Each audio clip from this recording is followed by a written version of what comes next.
What is up, buddy? So today we have the 9.2 Resto Druid guide for PvP for you guys. I'll try to do these a little bit every patch. I want to go over a little bit of the changes. We're going to go over some gear, some different builds I've been experimenting with, some the legendaries, Soulbinds, Conduits, and yeah, let's see how it goes. If you guys enjoy this video, make sure you like, subscribe, leave a comment with any questions you have. I answer all the comments. I read everything. Please leave one. And without further ado, let's get going.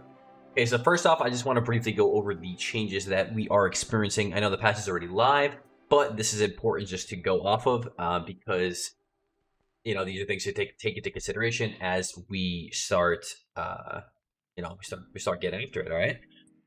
Okay, so the Resto Druid changes in 9.2. All healing abilities increase by 10%. This is a PvE change. Okay, PvE change. All healing increase by 10%. Excuse me. All damage increased by 10%. This is across the board, PvP and PvE. This is awesome for us, especially when we're trying to do the big damn, as you know I try to do. Next, mana regen reduced by 70% in PvP combat was 60%. This felt like a lot. I mean, the number doesn't seem like a lot, but it feels like our mana is pretty doo-doo in relative to classes like Resto Shamans and Mistweavers and stuff. So, you know, definitely gonna have to take into consideration when you're playing, and it's another factor involved in why I'm gearing and gearing the way in stats the way I'm picking, right? All healing reduce in PvP combat. So there's no specifics on it, but I don't know if this is a 10% buff and then a revert in PvP, or is this a 10% flat buff and then another flat 10% nerf in PvP? Because if that's the case, this is a net nerf. If you add 10% to something and then take 10% away, you're going to be losing more than you're gaining, right? So it's minor, but I think I'm right on that. Hopefully I'm right on that. Go math. But yeah, so this is a net minor nerf, maybe 1% nerf overall to healing. Certainly feels that way, I'm not going to lie. So, you know, that's also the consideration. VI, Verdant Fusion, was nerfed from 10 seconds down to 8 seconds in PvP. So the reason that this is important is because previously you have an ability called Cenarian Ward. Cenarian Ward is an 8-second hot. If in the past, so last season, you were able to double extend your ward, and if you're running Flourish, like quadruple extend it basically, because you know 8 seconds, 8 seconds. But now that it was 10 seconds, but now it's 8 seconds, so you can only extend it once. You're not able to get that second extension on it. Okay, so moving along, we got Life Bloom buffed by 12% and the bloom increase. Good, keep in mind. Then you guys don't know about Life Bloom. If you do refresh Life Bloom in the last 3 seconds or so, 3 or 4 seconds, so like right before it's about to expire, you can repop it. It'll do its bloom effect, and you'll keep the hot on them as well. So that's something to keep in mind. I always try to refresh Life Blooms like right before they're about to finish, not after they finish. But you don't want to do it too early because then you don't get the bloom effect. Nourish increase by 50%. This is something I haven't tried yet, but I'm actually thoroughly interested in trying it because it triple bonuses from your mastery. So just for argument's sake here, we're gonna do a regular. I'll put it on here. So nourish, put this here. Okay, so if I do let's say double rejuve, I have Fire Flourish on. Okay, let's go double rejuve, Life Bloom, and then regrowth. Regrowth hits for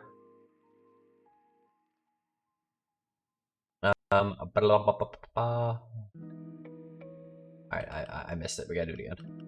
Yeah, I have Renew and Bloom up too, and Life Bloom it. Just like the basic 3 dots or hots. Okay, regrowth hit for 10.8k. So in relative to that, the cast time is relatively similar. It's a little bit longer for Nourish, but if we do that same situation, so let's let the regrowth fall off here.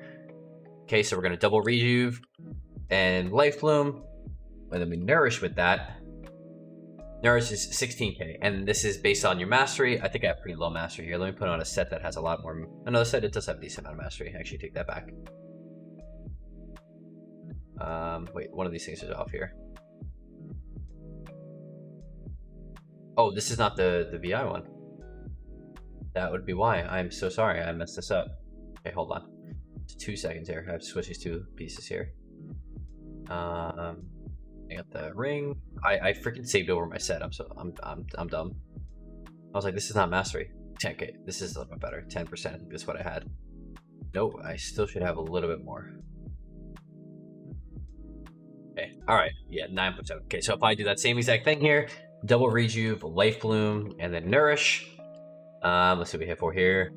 18k. You know, if you really want to be fancy with this, you can overgrow, swarm, overgrowth, and now nourish on top of that. That is now a 26k non-crit nourish. So this is something to definitely maybe think about trying. The only time I would really consider this talent in the first place is with like a double melee comp where you're kind of just PvEing in the back and you're not really worried about getting kicked or getting stopped. Maybe like a double melee versus double melee kind of matchup. We'll get into talents in a little bit. Okay, overgrowth. Mana cost reduced by 60%. So this is essentially like a rejuve now. So it's really just good for overall mana. It helps out with this nerf coming up from the mana regen. The overgrowth, or sorry, inner piece. So now while channeling, you get 20% reduced damage taken, enemy to knockbacks. This just makes your Keeper of the Grove better. Honestly, I think it's overkill. Even if you do get knocked from the Lake Sweep, or sorry, Ring of Peace, that's the only thing you're going to really help out about is it stops Ring of Peace from breaking your trank. I don't think it's worth the whole talent choice, to be honest. But maybe there's niche situations where you constantly keep dying Ring of Peace in your tranks and you just need something. So I mean, but otherwise, is what it is. Germination also increases your rejuve duration by 2 seconds. That's good. Always good to have HOTS rolling longer, less refreshing, and more uptime on healing and whatnot, and doing other things.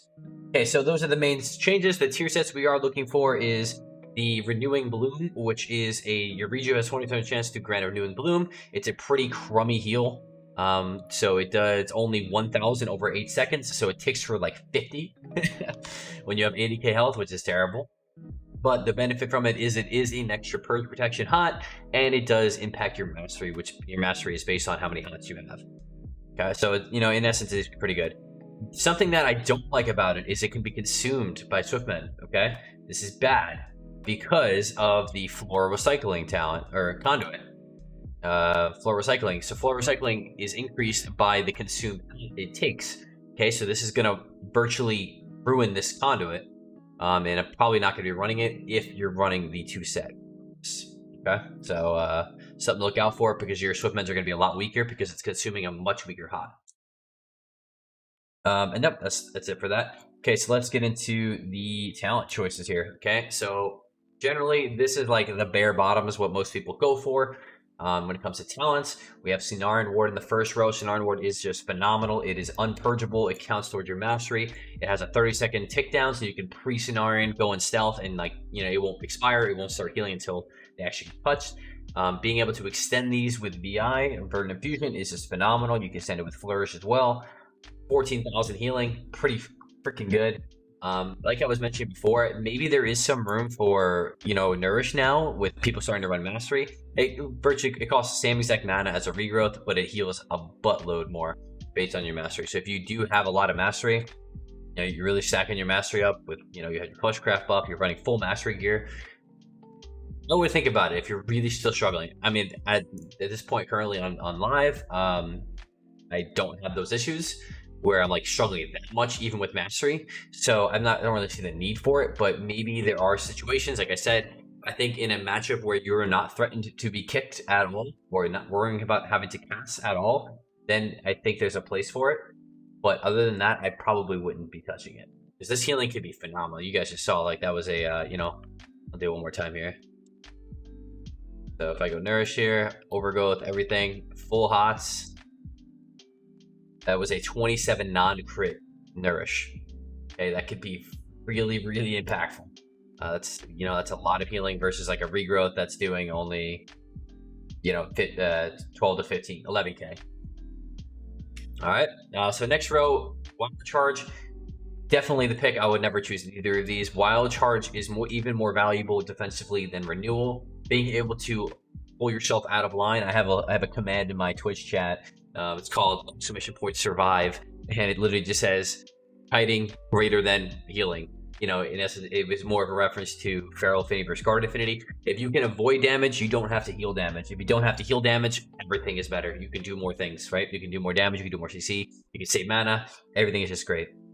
So Wild Charge is phenomenal. Something I don't see enough people take advantage of is the human form. Okay, so I have a macro That is, I think it's there. Okay, it's slash cancel form slash cast wild charge. So I'm in form here. I gotta find something I can pull to here. I can press this button and it's gonna lead me right to him. Really good thing about this, I talked about in one of my kiting videos, if you haven't seen that, is you can use this in any direction. You can throw people off. For example, if I know my partner is standing right here, and you know I could be baiting, let's say I'm with my partner here. I start baiting the melee that are training me away, and then I pop that button, boom, going the other way now, and then they get me again, boom, you know, go somewhere else. You can go off the Z-axis, so I do this all the time on Blaze Edge, where I tell my partner to stay on the edge. I jump off, I leap back up. Very, very, very nice, and it's quicker. So instead of you know, jumping, whatever, wild charging away, the human form wild charge is way quicker, and you'll be able to shift, get out of, you know, harm's way a lot quicker than you normally could.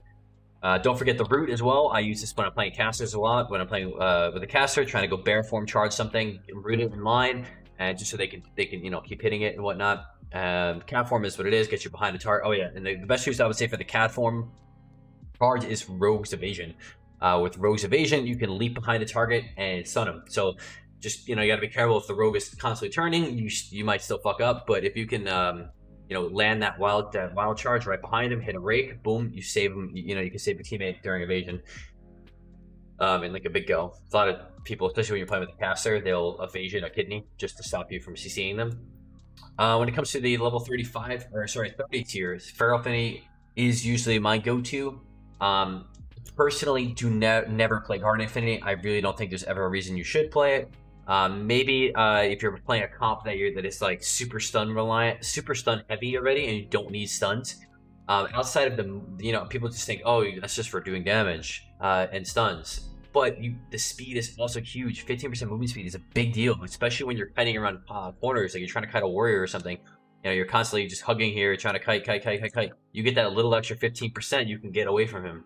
Especially with this season with no sockets, you know, and everyone used to run movement speed sockets. People are going to be slower, so it's a nice little baseline to, you know, keep it in mind that you might be able to kite a bit better with. Balance Affinity, I actually do use Balance Affinity as Night Fae. I think it's very underrated. Being able to throw out Star Surges, and especially if you combine Balance Affinity with this legendary here. So let me put this on really quick. Okay, the Ult of the Elder Druid, which enhances your affinity by an extra 75%. So instead of, now my 15% movement speed on Feral Affinity now went to 26. Your 5-yard increase range from Balance Affinity is now 8. So now you have a 48-yard range on all of your spells, which is really, really underrated, especially for Cyclone, which is something that has a short range. So you can clone things from pretty damn far away. You can, you know, cast Star Surges, you can cast heals from a range that is unkickable. So it's something that is not utilized enough, I don't think.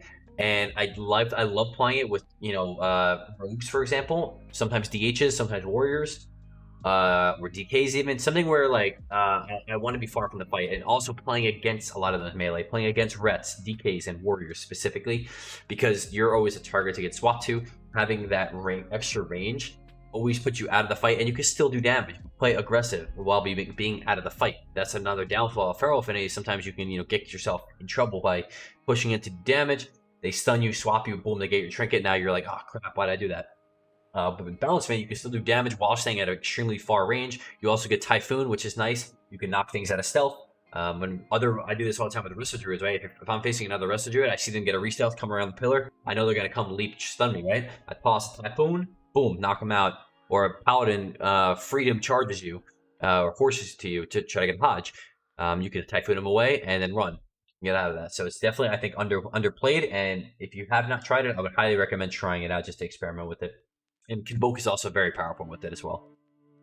35 tier, I almost exclusively use Bash, except for like sometimes I'm in my 2s I use Heart of the Wild. Heart of the Wild can be very good when I use it when I'm playing with like DHs or viewer games. Viewer games, I'm just trying to pump down, you know, trying to help people out. Because sometimes my partner can't do enough damage to kill, so I gotta take charge and I gotta do a little more damage. But it's actually pretty good with the DH because DHs have a ridiculous amount of stuns anyway, so they always have something. So it's not really over the need for Bash. Mass Root can be useful as well versus some things maybe you just need a little bit extra space. But for the most part, I think you can always accomplish the same things with bash as you can mass root. You can bash into clone or bash into root. When mass entanglement, that's all you get. Having a stun, that's a completely different DR than mass entanglement. You could always just hard cast roots. You don't need mass entanglement. A niche situation where people might want to use it though is like monk images or something like that, where you want to like master everything. You know, that's another situation where you might want to use. But for the most part, always bash. 40 tier. Solar Forest, only choice. I wouldn't even choose anything else. This having that 200% increase regrowth and rejuve is just nothing even close to it. And you definitely need it because it makes your NS is huge. It just makes everything great. You know, those rejuves and regrowths are clutch as heck. As for 45 tier, the inner peace buff, I still don't think it's worth it. It's just you lose out on the other two. It just doesn't even really compete. You do get the extra trank, but I think the more consistency is better. Even though Trank's pretty damn strong as a heal itself. But I wouldn't even touch that really. Spring Blossom does actually have some niche situations because it also is contributed to your mastery, right? When you drop drop down the Efflorescence, you get Spring Blossoms. This is another hot. So if you're playing mastery, you can just full hop the crap out of yourself and you get that extra heal from your mastery. So now we have 1, 2, 3, 4, 5, 6 buffs. So if I want to go and even Cenarian Ward, 7 buffs. That's gonna benefit my mastery even more and be able to pump out even more heals. The thing is, you got to make sure you're playing it with a comp or a situation where you're not having to kite too much. So a situation most people don't know about it with, what that is actually pretty useful is like some maps like Hook's Point or a map that has like small pillars, like the boxes on Dalaran Sewers. You could actually use it to your advantage by like putting out a corner, for example, here. I know my animations are really low, but the circle is like roughly here. So if you're kiting around the box on say Dalaran Sewers, right? You'll have the Efflorescence on 3 of the corners. So that's going to keep proccing that Spring Blossoms every time you run through it. And it's actually pretty damn useful. So that's also something to try out if you feel like you don't really need Overgrowth. Overgrowth is just nice, especially for myself. I like it because I'm always playing aggressive. It's like a nice fallback. I can basically do whatever I want, just I recover, I press Overgrowth, Iron Bar, Swiftman, NS, boom, we're good. Okay, moving on to the go-to would probably be Overgrowth overall. Next up, level 50 tier, we have Photosynthesis, Germination, Flourish. Germination, probably the go-to pick. And honestly, I've been liking this a lot because ever since I switched to Mastery. I think in 3s, definitely I'm going here. Personal preference, I like Flourish more in 2s. Because of that reason I just said before with Overgrowth, I'm trying to play offensive as much as I can. So being able to fully hit somebody, fully, especially, and I also don't play Verdant in 2s. So if I fully hot somebody, I can use Flourish almost like a pseudo Verdant and extend all my hots and then go play aggressive as heck. As I play aggressive as heck. And, I don't have to worry about popping out to heal. I can just go until that Flourish is done. Because you can, especially if you Overgrowth, Cenarian, Swarm, and then Flourish all that, like you got 15 seconds or so of hots going, and your Cenarian will be about the same as well. So you have 15 seconds if you don't have to do anything. Your hots are going to keep you up because this also buffs your hots as well as extends them. Okay, so that's for the regular talents. PvP talents, Keep It the Grove is a must. I don't think you should ever not take this. This is just your saving grace, and I typically pair it with Trinket. Okay, I try to always save Trinket for Trank. There are some situations where it's just a lot of damage, and I know they're not going to stun me. It's just a lot of damage, like an Afflock, for example. Sometimes you just need it. Or you can use this like a Fleshcraft, like an ultimate form, to stop CC. So sometimes like a Druid, Druid's running out, your Druid is going to stun clone you, or Paladin's going to hide you. You can Trank it, or Trank a trap, or something like that. So this is just too good to give up in any situation. In 2s, this is my go-to, Thorns and Shapeshifter. If there's a situation where Thorns is not a thing, like I'm playing against a caster, usually High Winds is my next go-to. So High Winds is very good as well. And then my tertiary pick, Master Shapeshifter in 2s. In 3s, I like to go Focus Growth for that extra healing on Life Bloom, especially with the Life Bloom buff. It's kind of nice to have even stronger of a Life Bloom.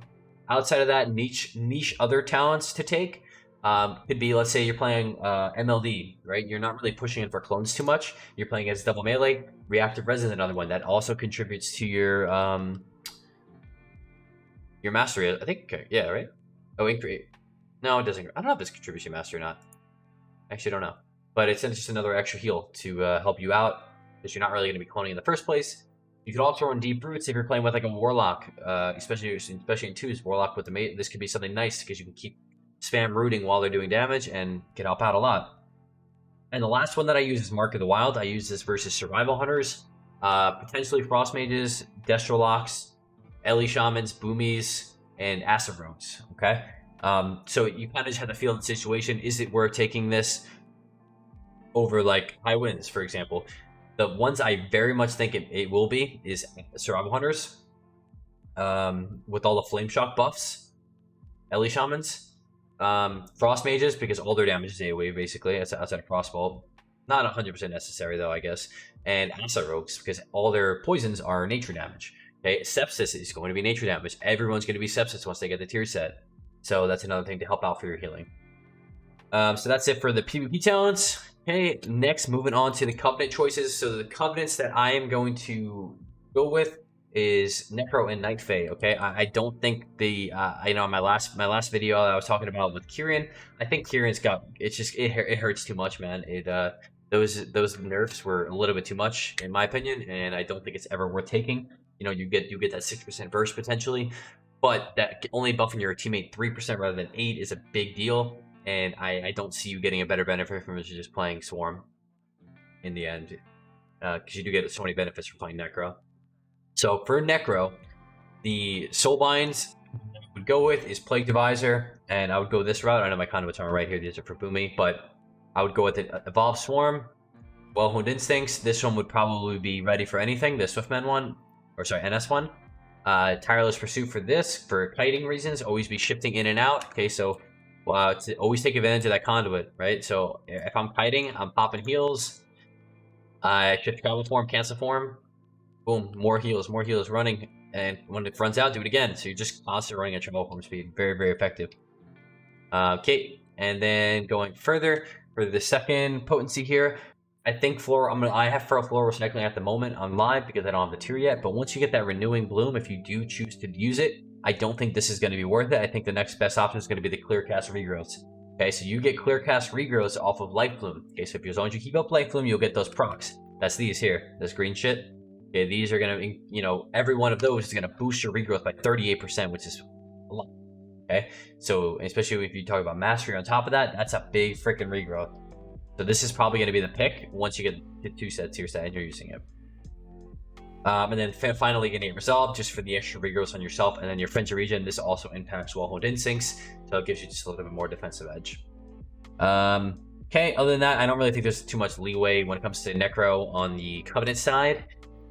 And then let me just go over quickly the Conduits for... actually, no, I'll just do all of Necro right now. Okay, so Necro going to Legendary. So this is with double Legendary I'm going off. So this is Legendary Belt, the one you get from the... this is PTR, by the way, if you guys haven't caught on. So you're going to have the Adaptive Swarm Lego, which is actually pretty decent, okay? It's in 3s more so than 2s. 2s, yeah. But 3s, you're always having so many targets, so you can just keep popping it back and forth. You get a ton of good use out of it. So the second legendary I would go with is one, if you're trying to just work on healing, Verdant. Okay, no, you know, easy choice there. Being able to have Verdant to extend those swarms, you're gonna have so many swarms everywhere, man. And especially when you're extending all these swarms as well, they're just gonna be everywhere, and it's just gonna be the go-to pick. No really question about it when it comes to healing through. When it comes to DPS, so let's say you're trying to do a little more damage. Okay, the other option you will have, or the 2 options honestly, is Drought of Defocus. If you're playing a comp that is more, this is more focused on 2s, by the way. 3s, I think Verdant's really the only option. In 2s, Moonfire, Rake, and Rip, and Rejuve do 40% more. Okay, so they are more powerful. You can single target the crap out of a target, especially with the swarms popping around. You'll have way more uptime of swarm on your main target, which will do a lot more damage. And it's just a lot of damage, man. I think it's very underrated. I'm going to be definitely playing this. You'll see this on my stream going forward. So this is that one pick. The other pick I'm very, very interested in trying would be the... that's the wrong one here. The Circle of Life and Death, okay? So the Circle of Life and Death reduces the duration of your dots and hots is reduced, so everything ticks down faster. This includes Swarm. Okay, that's the big one. This includes Swarm. So my Swarm is going to be a lot shorter. ticks the same amount, just ticks faster. The faster your swarms are ticking down, the faster you're going to get swarm doubles, okay? And you could potentially get a lot more swarms out at once. Okay? And then with this, your gameplay is going to be more, instead of single dotting one target with Drought, you're going to want to be dotting everything, moonfiring, rake, just boom, boom, boom, boom, boom, boom, boom, and just constantly re-upping. The downfall of this is it is going to be more mana intensive because you're going to have to reapply dots and hots a lot sooner. Okay, so you kind of just have to weigh the situation. If you're playing a comp that really isn't that mana effective, or you feel like you're very comfortable getting drinks off, comp that comes to mind, Affliction Lock. Playing this with Affliction Lock might be very good. You have Purge, you have Dispel Protection for your swarms that are going all over the place, and you'll just be able to put out a lot more damage because Warlocks are inherently pretty tanky. Also, you're more likely to be able to get up drinks versus an F-Lock. So this is something I will be trying out as well. We'll see how it goes, but so those are your 3 legendary picks for Necro. As for Night Fae, okay, we're gonna switch Night Fae here. Night Fae, I think you're gonna have 2 options on the side of Soulbinds. Okay, so I think if you are going to play 3s, okay, I think Night Fae in 3s, I think the go-to is going to be Naya, just because of the mastery. Okay. So in this situation, it would be Conflux, Tireless Pursuit, Well-Honed Instincts. This potency would probably be ready for anything. Naya's Tools, unfortunately, this is kind of useless for Resto, but you just need the potency slot. The second potency would be either Flash of Clarity or Floor of Recycling if you're not running the 2 set. And then finally, Innate Resolve, and this gives you a little bit extra movement speed, which is nice. You could also go for this Survivor's Rally for a little bit more survivability.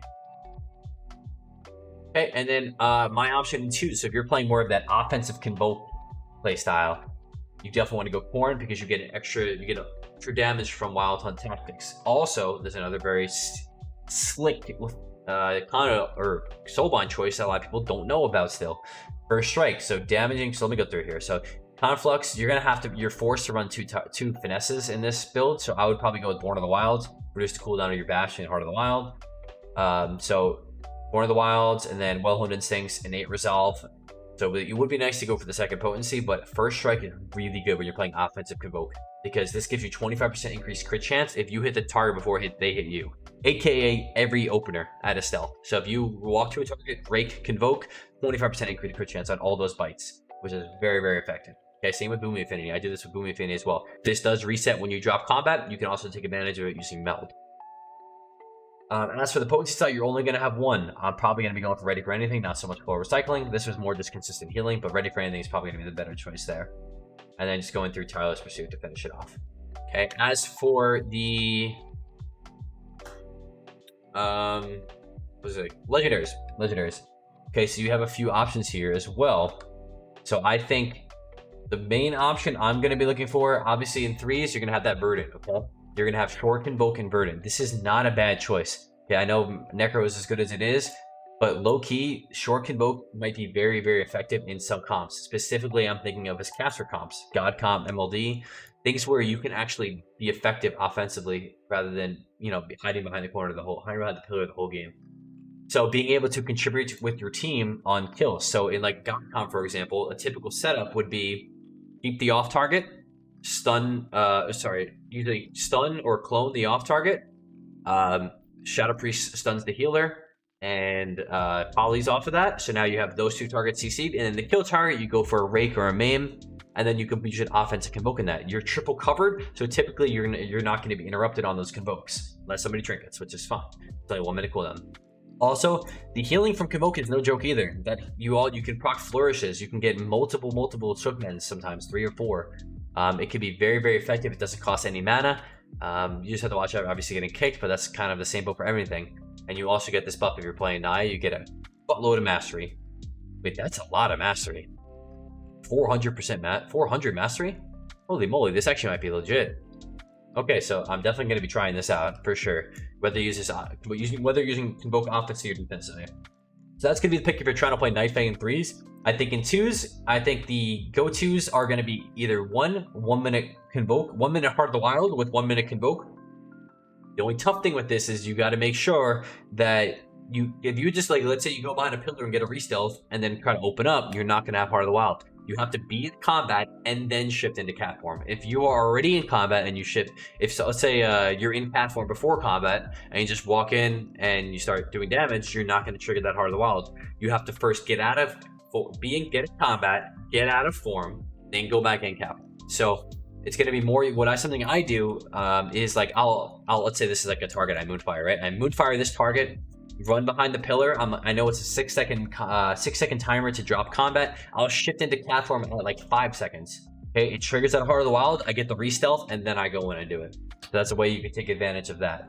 And then also you do get the bonus from your affinities. Very overlooked one is Sarah's Gift. Okay, everybody, if you're playing Resto, everybody gets that benefit of your Sarah's Gift. That's just a nature. That's just a part of your your toolkit as Resto. Your Sarah's Gift is pretty gosh darn strong.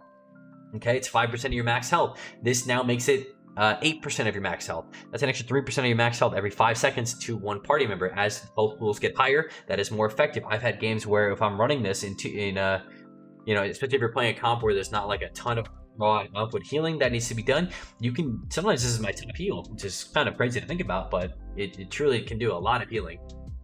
So definitely a nice benefit, because this is a quote-unquote offensive legendary.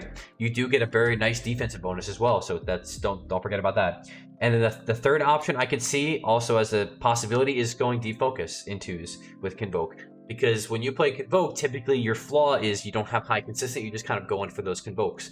If you're playing defocus, you're going to be having those Convokes as well as consistent damage. So that's just another thing to maybe help out with your teammate. Again, this is probably something that you're only going to want to play with something like a Warlock, or probably only a Warlock I would ever see this ever being a possibility. Destro or any spec, to be honest. And that that could be an option there. Whew, excuse me. It's a lot of talking. But instead of that, I think that's all your legendary choices that I would go with. Maybe there's some more out there that we can experiment with, but as of right now, I mean, if you really want to get into the nitty gritty, you want to try something really stupid, or a stupid meme, you could also try Balance of All Things with Balance Affinity Convoke. That could also work as well. Having short Convoke with Balance of All Things, that could be something, because I know that's like a big thing for Boomies, what they're going to be doing. So that's also another one you could want to dabble with that. So that's all the legendary picks we got. Okay, next time we're going to move on to gears, okay? Gear sets. So I have 3 potential ones that I'm really interested in trying, okay? So the first one, this is going to be if healing gets easier for Resto Druid. If you don't need them, if we don't have the absolute need for the tier set, the absolute need for mastery. If I feel like I can heal off of doing just my normal stuff, essentially this is what I would do in 9-1. Okay, this is the season 2. Having all haste first. F the tier sets. So a big thing with the tier sets, if you guys don't know, the tier sets have crap on versatility. They have some versatility, but not a lot. Just for example here, if I'm running the non-tier set, I'm running full haste verse, just max dam. All right, I'm at 37 verse. This is it would be a little higher because these are going to get upgraded. These legendaries would be 291. And I would have enchants and gems potentially as well. And then I compare that to the tier set. Okay, I'm down to 31. That's a 6% verse, 6% flat healing loss, 6% flat DPS loss. Okay, so we got to take that consideration. If I feel like I can still heal through everything, every single piece I have here is haste first. Okay, everything haste first is possible. The only thing that's different is like your gloves are mastery verse. You can use a crafted ring as your second ring, but all haste first. And I don't have haste on this belt either. So haste at 28, verse at 37. That's a nice freaking mix. That's very similar to what I was at on last season, but even more verse, to be honest. Okay, the next build is going to be the 2-piece set. Okay, so this is like the median build where you're taking the 2 set for the extra mastery bonus, but you're not going to commit fully to the 4 set because you're going to lose a lot more verse. Because there are 2 pieces that are haste verse when it comes to the tier set. It's your helm, or sorry, they have verse on them for Druid. The helm is verse mastery. The chest is haste verse. Okay, those are your 2 verse pieces. The other ones are like the legs are crit mastery, the gloves are haste mastery, and the shoulders are crit haste. So those are the ones that don't have verse. So this is another option kind of in the middle where I still have the same haste as the other build, but I have a little bit less verse and a little bit more mastery benefit from because I get that renewing bloom. So we'll see what happens with that. I'm going to try out this one as well. I'll probably end up trying this one first because I was taking 2 set before the 4 set. So that's another one to try out. So if you feel like the 4 set is a little bit too much healing, the 2 set's not enough healing, maybe this is a nice middle ground in the beginning so you can get a good balance of damage and healing. Okay, and then finally, the 4-piece 3s. So this is the ultimate healing build, okay? All I'm caring about in this build is healing. Nothing else. All right, so my stats in this one, we're pushing towards 20, of just under 20 haste, 30 verse, you know, just over 10 on mastery. So this is kind of like my ideal 3 build that I'm going to be playing. And this is also playing Insignia. That's why my haste is a little bit higher. So you don't have to run Insignia. You know, you can run like Resonator or something, and you'll definitely take a chunk. It's 4% haste. But, you know, kind of just whatever you're feeling. This is the ultimate Insignia. Hold up. There we go. There we go. So 85. Okay, so this is with full tier set. Actually, I would probably take one of these off. I take that back. This is better. Okay. Yeah, this is more... Dude, why did my verse go down? I know it didn't. It went up. Okay, so this is with the 4-piece. So we have head, we have verse mastery neck, shoulders tier set, verdant infusion verse mastery, chest piece, haste first bracers, haste first weapon, insignia, haste first ring, mastery verse ring, haste first boots, haste first pants. This legendary wouldn't be crit. I would probably make this either at this. I'd probably make it mastery verse as well because my haste is already over 20. My goal would be try to stick to that 20. So 20 verse. Over 30 verse, around 20 haste, and then rest mastery. Okay, you could even push even more mastery. So I think if I switch this, and I could even, you know, gem and socket, you might be pushing more like 11-12% verse, which would be even better. So those are my 3 different builds that I'm going to be looking to play. You can try these out. You can try to make up some of your own. So the first one, again, just full pure haste first, focuses on damage. Second one, focusing on healing in 3s, verdant, everything max healing. And then the final one is just kind of like that hybrid build. So we'll see which one I end up playing with, and we'll see where I go from there.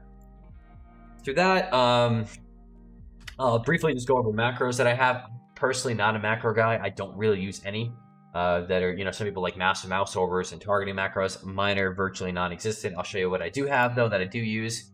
Ones that are useful. I have cancel form, which is / cancel form. This allows you to shift out of form off GCD. So if you spam cat form, it takes a very long time to shift out. If I can go cat form, cancel form, boom, I'm ready to go. I'm out already. So that's a way to do that. This is just a CC macro. So this just changes from Maim to Typhoon, right, to Incap Roar. Another option on that. It's just not really, it's just kind of a convenience thing. The other one I use is Fly, which is / cancel form / cast wild charge. This is what I was talking about before, where you can go out of... You could be in a form here and then shift out and leap to a target. On it does take 2 globals. You do have to spam it, but it's just one button to make it a little bit easier. Cancel thorns. No, cancel aura / thorns. If you thorns your target and they karma you and you have low health, you don't want to break the karma, you can just cancel thorns. This is a cancel hot one. Typically, I don't use this. This is like if you're getting mind games. It's literally / cancel aura and then every single heal that I could possibly have. Regrowth, life wound, rejuve, and so on. NS is / cast nature swiftness / cast regrowth. This does take 2 globals, don't forget. Okay, because NS is off GCD, but regrowth is on GCD. So you do have to, if you're like mid GCD and you prop that NS, you're gonna get the NS buff, but the regrowth's not gonna come off, and you have to spam that button. So don't get caught on that. This is just target party member 1 and 2. This is instead of the base like the base key bindings in the interface. Just because if you do it through that, you're gonna end up targeting pets. But it's not really that useful. You can do anything for that. That's for toy. That's for a toy. And that's about it. I have a focus clone, / cast focus cyclone, and / cast at focus hibernate. So focus hibernate, focus clone. And then lastly, drink macro. So it's just, you know, using the Ambroria do. You can copy this one straight from here if you'd like. It's just the, you know, whatever drink you have that you can put in there. Mage food even you can do. I had a mage one too. But that's about it for, I don't really use anything else. I think that's all it. Okay, that was a really long video, but hopefully I covered everything. And yeah, if you guys have any questions, if I did miss something, please let me know in the comments. I will answer every single comment, and I appreciate you guys watching. Make sure you guys like, subscribe if you somehow watched this entire thing. Bless your soul. And hope to see you guys in the next one. Thanks for watching. Peace out.